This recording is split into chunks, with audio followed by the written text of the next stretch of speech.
Hey, welcome to this week's book club conversation. Today we are talking about Brett Keltner and the Keltner, sorry, and the Revenue Acceleration Playbook, which actually is a pretty good idea to Well, I like the accelerate your revenue revenue. acceleration is good. Now, let's see what else goes on. Exactly. No, great title. Love that. So this is creating an authentic buyer journey across sales, marketing, and customer success.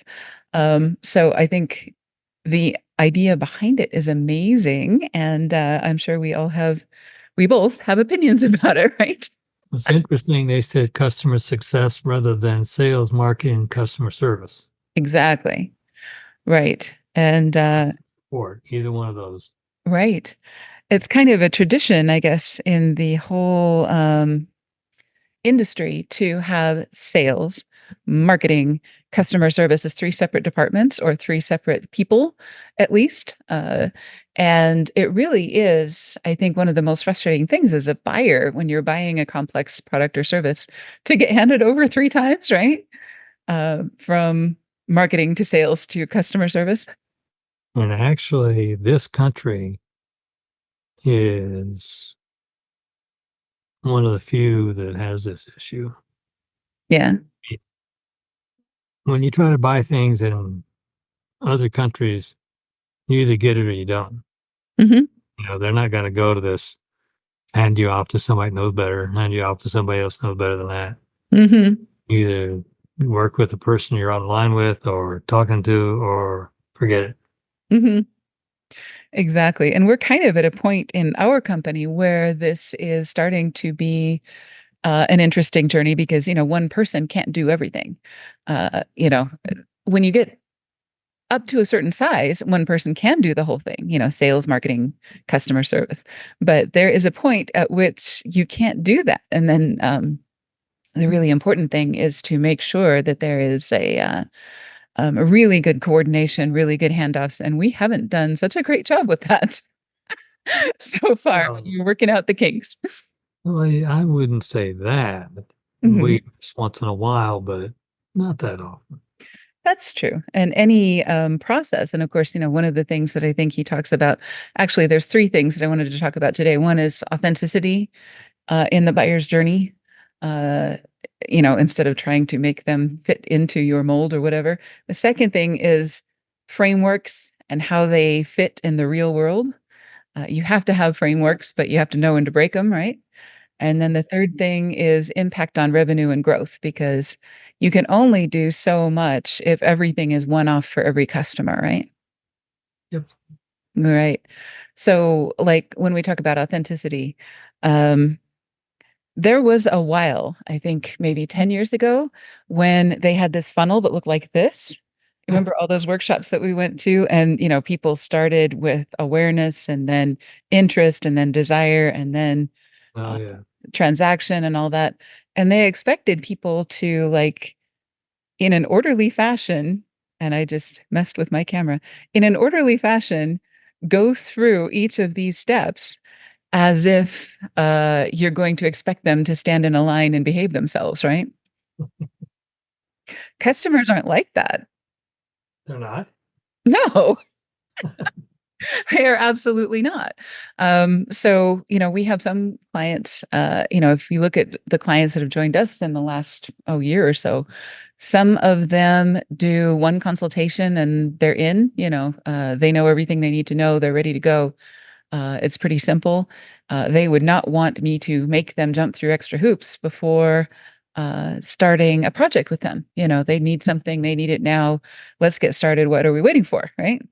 And there are some clients that are going to go forward and then backward in your funnel. They are interested and then they maybe work with somebody else for a while, or they find somebody else that they think will do a better job on their website or whatever.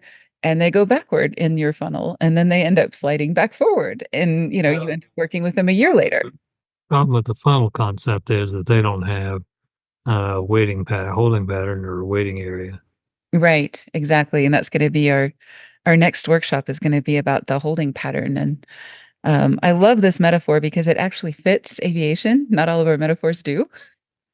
But yeah, if you arrive at an airport that is too busy to help you land, or for whatever reason you do not have the clearances, or whatever is going on, they put you into a holding pattern. And in marketing, the same thing happens. If somebody is not ready to buy yet but is interested, then what you do is you put them into a holding pattern so that they are getting communication from you on a regular basis, and they're getting more informed about your product or service without driving them crazy and calling them every day, right? Mhm. Well, I can tell you a story about what happens if you ignore the holding pattern people. Okay.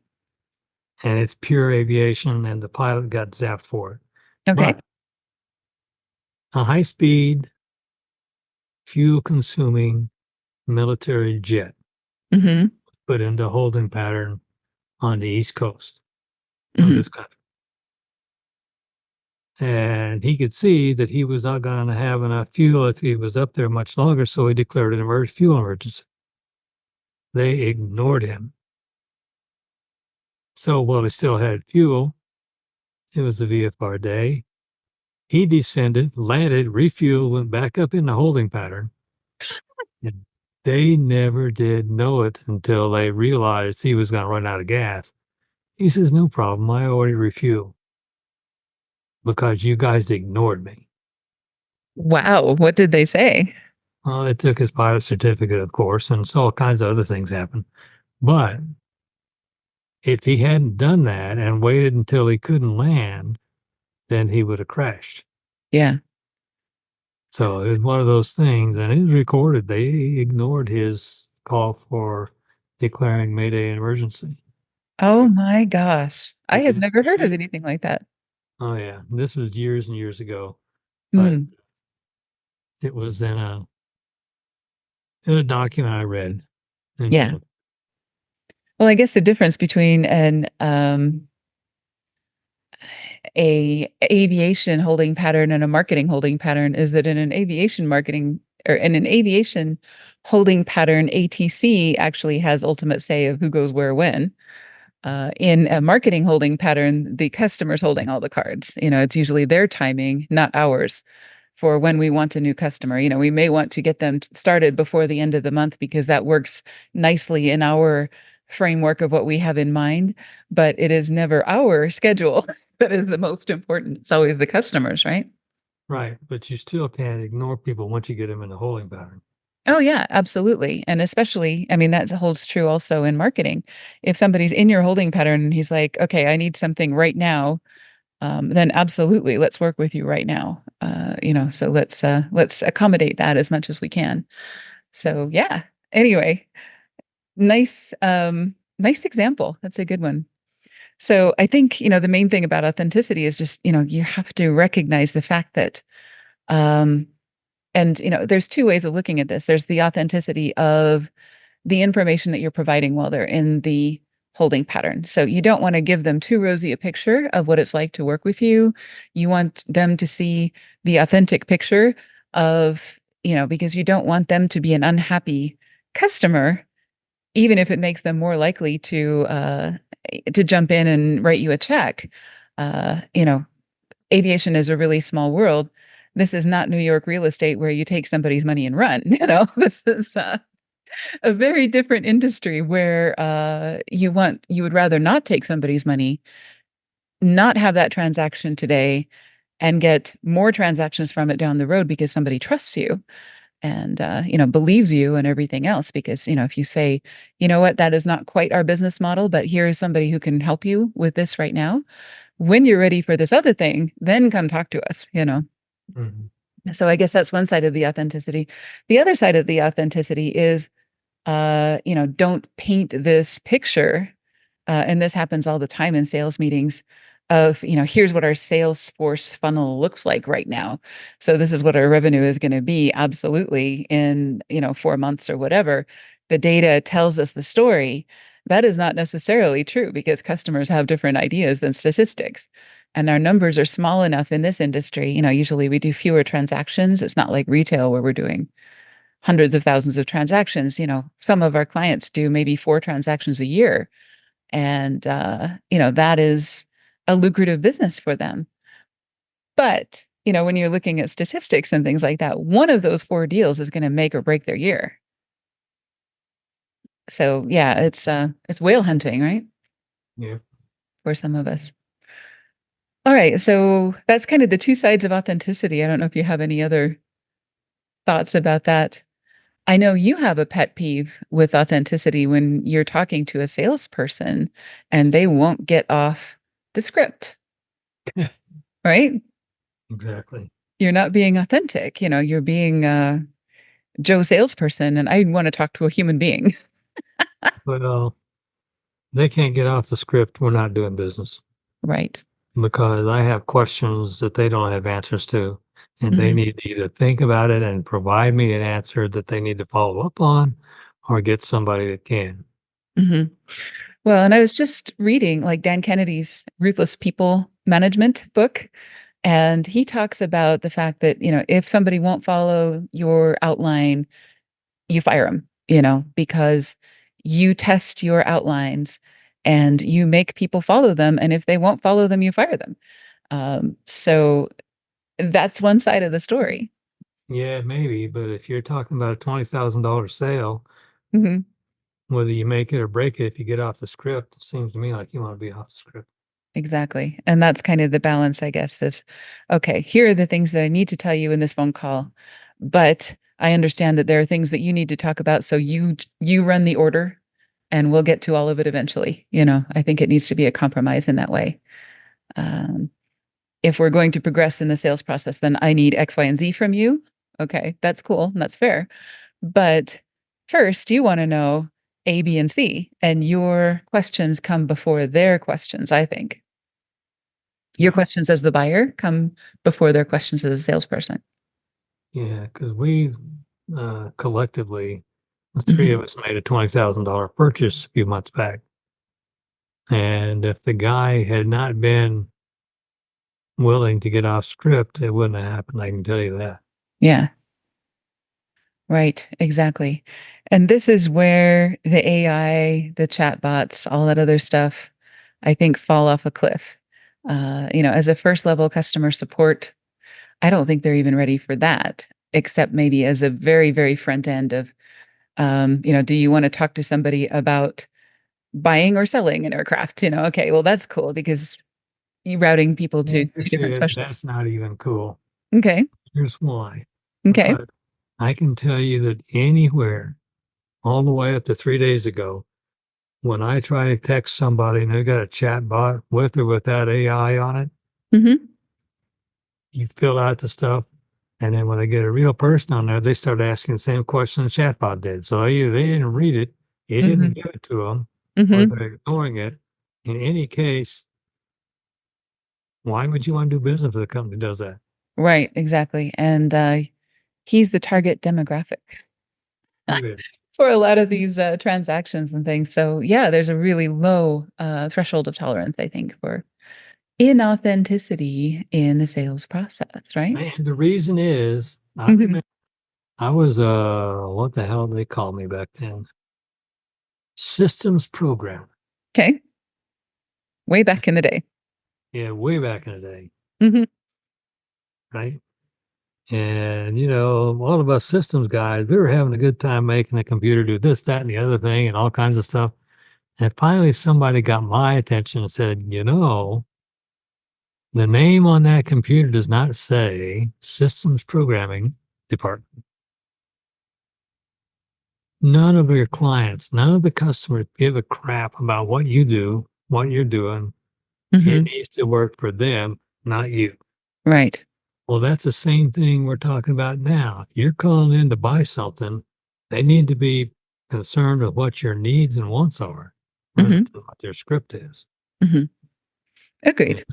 and yeah, I understand there's certain stuff that's scripted, and that's fine. Yeah. But you have to know when to get off and have the ability and the knowledge to get off Mhm. and the permission, actually. Oh, yeah, exactly. So that said, it leads nicely into the next idea, and that's like frameworks and their application in the real world, or in the aviation industry, we call them checklists. And systems and things like that. You cannot grow your company without implementing good systems.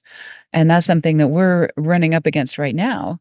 Of course, we have systems for onboarding, we have systems for our marketing maturity model, we have systems for a website refresh. Uh, all of those save us a ton of time and energy because we know how to do a website refresh. We've done it, hundreds of times. And every time we do it, we add to that checklist or refine that checklist so that we know what's likely to cause a problem. We can talk about it before it happens. All of those things are really, really good. And also, it makes us interchangeable. So if I happen to be out that day and a website refresh is in progress, it doesn't, the wheels don't come off when I leave the office because we have those systems, right? Yep. And so, and we're getting more and more detailed and we're getting more and more systems, which is great. But their application in the real world, once again, you need a intelligent human being running those systems and not stopping the show because of a checklist item that we can come back to later, or somebody who can apply some intelligence to that. I will have to say, none of our checklists has ever been completed precisely in order. And then we refine them. Yeah, exactly. We do refine them, but we also know when to say this doesn't apply to this situation or this isn't important in this scenario. Okay. Uh, so, I would rather have a detailed checklist and have things that are, just say NA, NA, NA, for three of the items on the checklist of 15 things, um, rather than throw the checklist out, So, Yeah. yeah. Absolutely. So, yeah, I love checklists. I still love checklists, but we need to know when to throw them out. And when you're training new people, that's one of the real challenges because if they check something off and exercise discretion when you don't think they should have, then we end up having a conversation because they made a different call than I would have made. And to some extent, if we're going to grow, there has to be a certain amount of tolerance for that. But also, we need to be really, really careful about that so that we don't mess up a system or a launch or delay something or cause a problem. So that's the fun balance, right? Yep. All right. Last thing, impact on revenue and growth. This is where we're at, right? I mean, this is exactly the problem that we're wrestling with right now is having to implement more systems where we have been a really, really, really custom shop for a really, really, really long time. But in order to get those efficiencies of scale so that we can keep our prices low for our clients and so that we can offer those services to more clients, we need to be more systematic in the way that we do things. And, that's exactly the struggle that we've got right now. So we still will opt for, making the customer happy, for whatever weird thing that needs to be done to make them successful. If that's a late night meeting, if that is a, whatever it is, we've been a lot more accommodating of that in the past than we can be going forward, and sometimes that's a balance that we need to hit because we can't be that accommodating of everybody all the time and make our revenue goals and not drive our team crazy, because some of us need to sleep some of the time. Well, the customer may not always be right, but they're always the customer. That is true. So I think this is a great book, great concept. I really, really enjoy the fact that somebody is talking about this from the perspective of not just sales, not just marketing, not just customer service, but the three of them together is really where your leverage is to accelerate revenue. Because if you don't have good systems or good checklists that cross all three departments, you're not going to have good handoffs. You are going to drop people right in the middle and have, the salespeople promising stuff that your customer service people can't deliver. A lot of things are going to be dropped. And, the authenticity on the sales side, there's always stories about sales promising the world and customer service not able to deliver. And that is because of this disconnect. They're rewarded for different things, right? Your salespeople get a commission for bringing in a new customer. Your customer service people don't want that customer because he's not a good fit for your business model. So, you know, what are you going to do with that? And I think this offers some really nice tools for, making sure that customer service is not going to be surprised by something that they can't handle, and sales isn't incentivized to do something that's going to make your customer service people hate them. True. Yeah. We're all for harmony and kumbaya in the company. Maybe not always, and if you talk to our folks on any given day, you're going to get a different variation of kumbaya. But that is the goal, right? Of course. Of course. All right. So, any final thoughts? What do you think? It's got 5 stars in Amazon, 66 ratings, which is great. So I think that's good. I always like to look at the negative ratings. The lowest one was 3 stars, and they didn't even leave a comment. So that's not helpful. Geez, give us some dirt. But everybody loves this book, and I think there's probably good reason for that. Well, they had an unusual approach to a concept, so that's always a plus. Right. Yeah, I love the cross-team approach, especially for small companies. And most aviation companies are small companies. So, True. yeah. So good fit. Glad we picked it. And we'll see you next month with a different book. Next book is The Ultimate Jet Guide by Tom Lelio. Met him at NBAA. Great guy, using technology in some interesting and new ways to sell business jets. So, and I believe I have heard rumors that the author will join us for that next one. I know a guy. Yeah, of course you do. Okay. All right. Well, we'll talk to you later. See you next time. Ciao. All right. Bye-bye.